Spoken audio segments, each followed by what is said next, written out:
Thanks for your consideration of the views expressed in this ThinkTech commentary, which we are calling Trump's Wrecking Ball also affects global relations.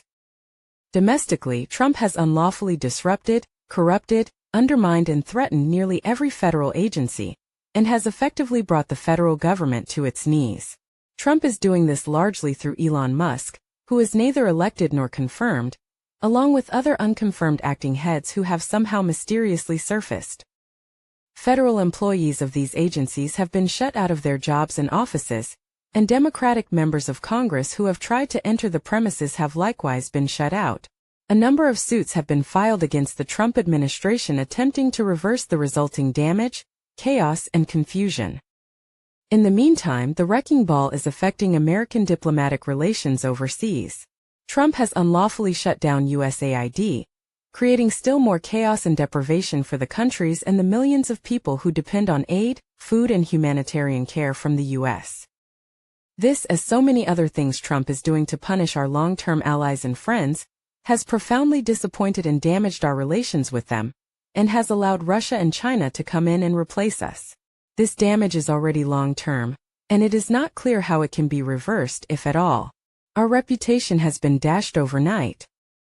Trump's acolyte Secretary of State, Marco Rubio, recently visited Panama to get it back. He also told us he is taking over USAID, and that he has delegated that task to an unknown person, probably Musk. He said they are having trouble with insubordinate staff members at that agency. No surprise. Trump tried to get other countries in the Middle East to accept the 2 million Palestinians from Gaza, but he has been completely unsuccessful in that. Most recently, he also said he wants the U.S. to take ownership of Gaza and build high-end destination resorts. A number of countries in the Middle East have opposed that idea. Although Trump promised to make peace for Ukraine on day one, in fact he has only made a completely unrealistic suggestion of imposing tariffs against Russia, even though we don't import anything from them, so any such tariff will be of no practical effect whatsoever. Trump has also conditioned further support for Ukraine on getting valuable earth materials from them. All of this shows a complete and intentional failure to follow through on his campaign promises of making peace. More than that, his transactional insistence shows he simply doesn't care.